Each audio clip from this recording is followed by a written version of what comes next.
O empate na partida de ontem contra o Fortaleza pode sim ser considerado um tropeço, já que o Fluminense precisava muito dessa vitória para abrir 3 pontos da zona de rebaixamento. Mas a próxima rodada é contra o Criciúma, é um confronto direto, então a nossa situação ainda está relativamente controlada desde que a gente vença essa partida tão importante na terça-feira. Mano Menezes fez algumas análises pós-jogo sobre a partida, falou sobre o Renato Augusto, falou sobre a maturidade do time.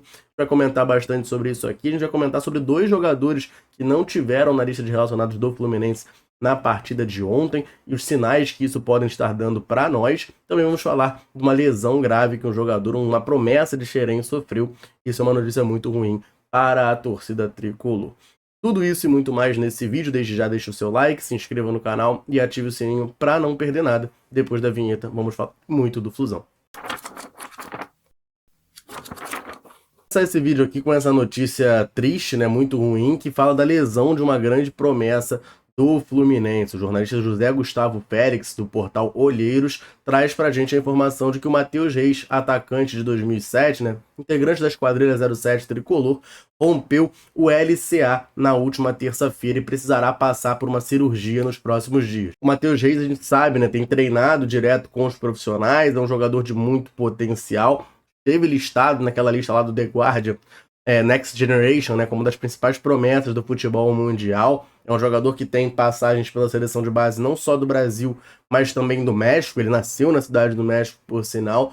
Era uma grande expectativa, né, de vê-lo nessa equipe de cima do Fluminense, ganhando algumas oportunidades, principalmente a partir do ano que vem. Mas essa lesão grave que ele teve aí, vai passar por uma cirurgia. Isso aí demora bastante tempo para o cara conseguir retornar. Isso naturalmente vai frear um pouco o desenvolvimento dele, mas a gente fica na expectativa de que ele consiga a melhor recuperação possível para, depois retornando, voltar a desenvolver todo o potencial que ele tem e que não é pouco, né? Essa geração 2007 do Fluminense, a esquadrilha, que tem não só ele, mas tem o Isaac também, tem o Riquelme Felipe, tem o Wallace Davi, por sinal esteve relacionado na partida de ontem contra o Fortaleza.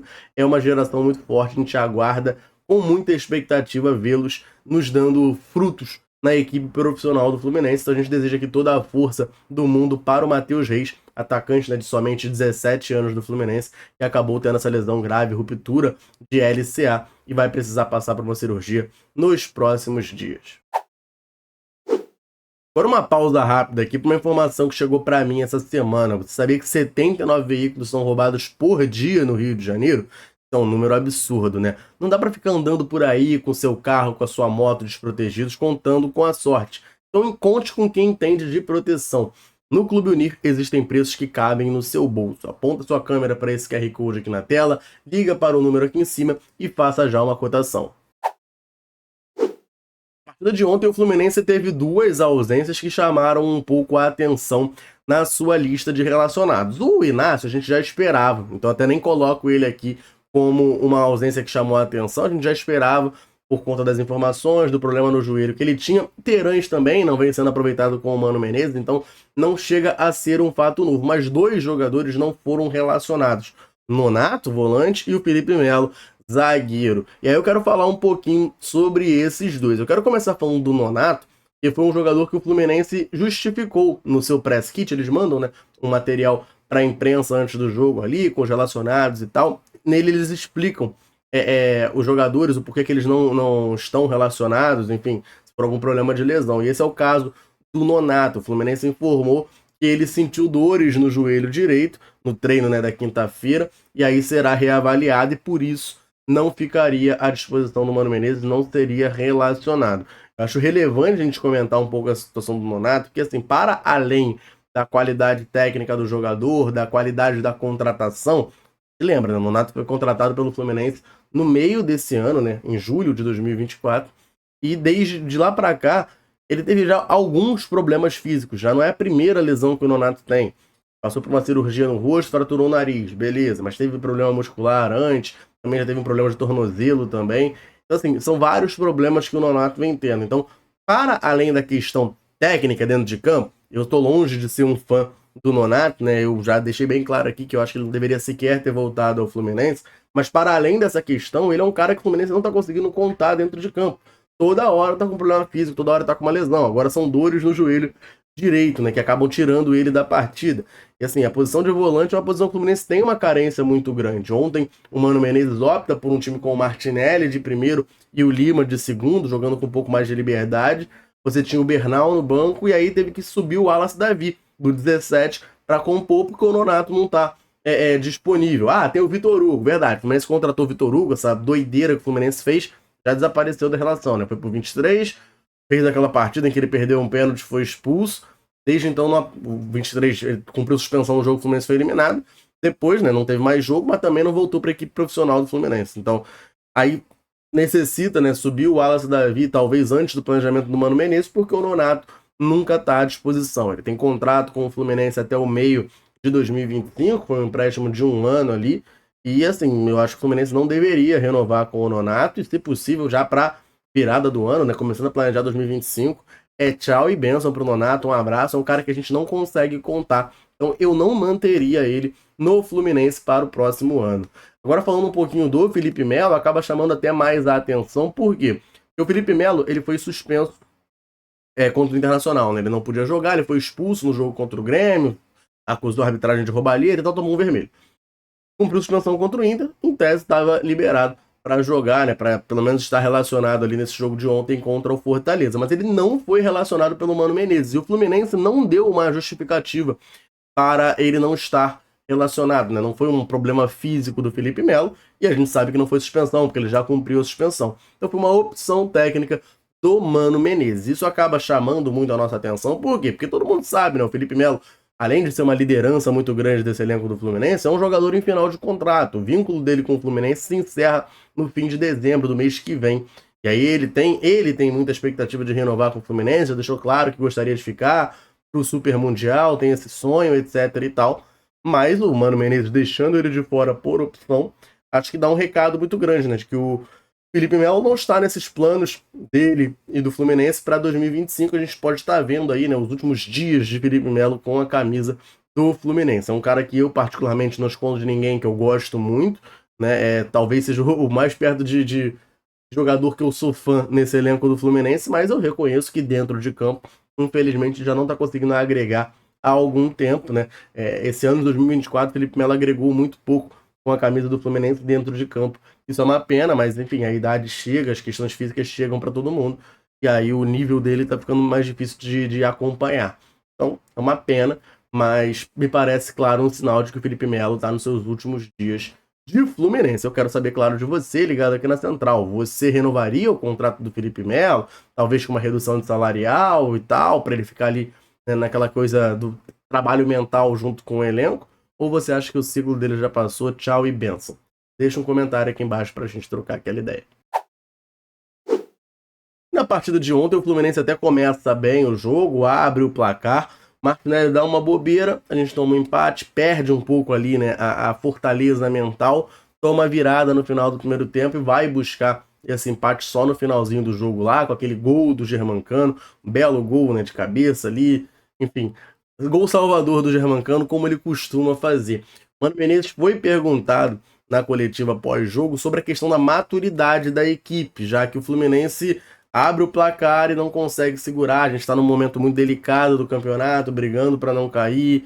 É um momento que necessita muito da experiência. E aí o Mano Menezes foi perguntado sobre a maturidade da equipe. Veja só o que ele respondeu. A gente fala muito sobre isso, mas o jogo, cada jogo escreve a sua história, né? E às vezes ele traz surpresas que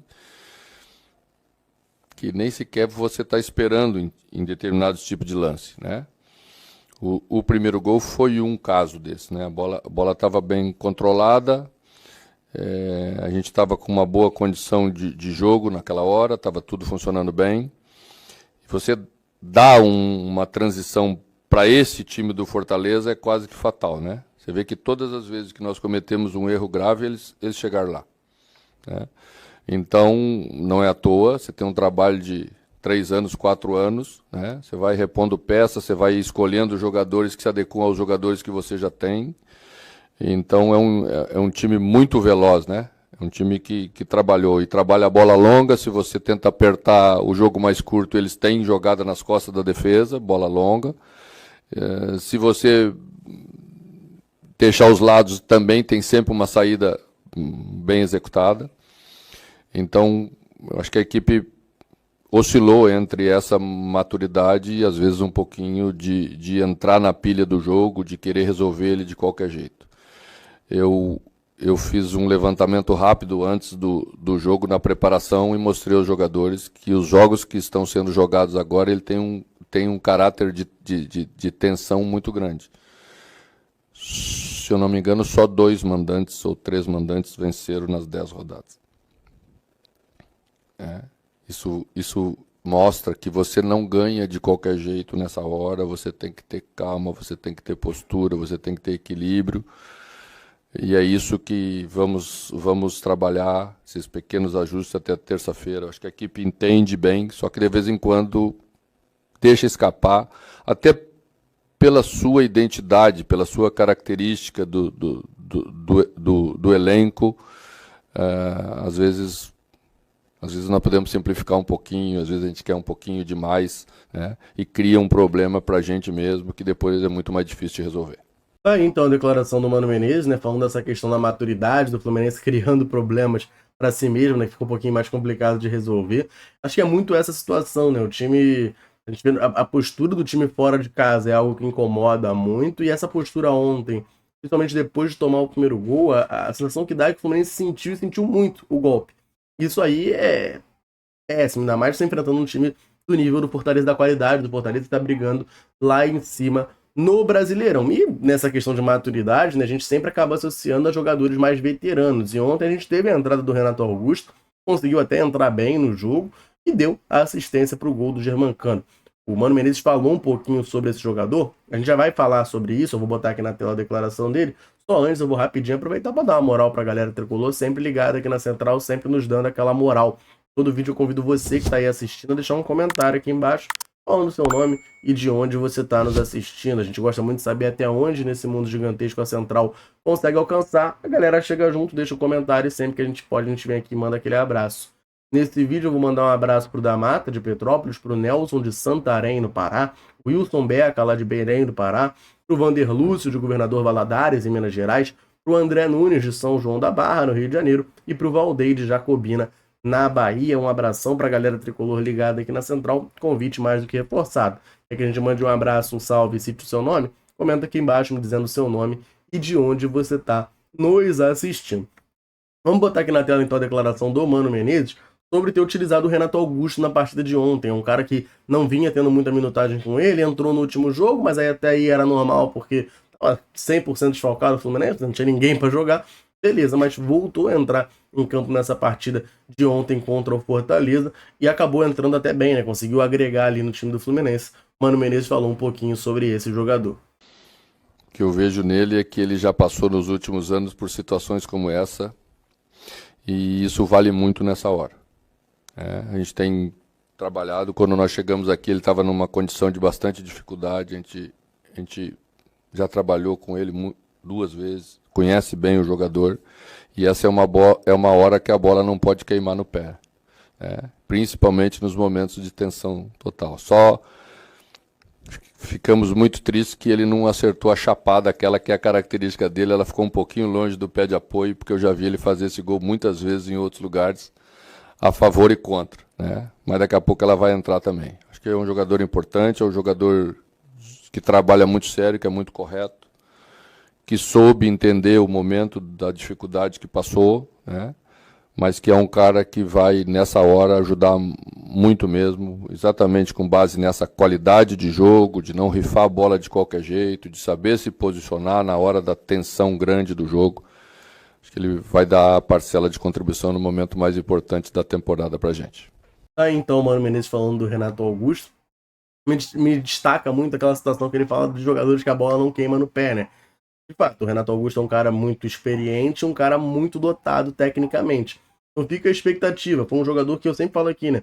Fui muito a favor da vinda dele, até considero o meu grande erro de 2024, porque eu apoiei essa contratação e ele até agora não conseguiu agregar ao time do Fluminense. Ontem entra bem, dá aquela assistência de cabeça ali pro Germancano, mas ainda muito aquém do que a gente espera dele, né? O Mano Menezes dá a entender que vai utilizá-lo e conta muito com ele nessa reta final de 2024. A gente torce para que ele seja uma peça importante aí na nossa fuga contra o rebaixamento. Torcedor tricolor, eu quero saber de você ligado aqui na Central. E aí, você gostou da participação do Renato Augusto no jogo de ontem? Você acha que ele pode ser útil no Fluminense até o final da temporada? Deixa um comentário aqui embaixo pra gente trocar aquela ideia. Combinado? Eu vou ficando por aqui. Um abraço, saudações tricolores. Tamo junto.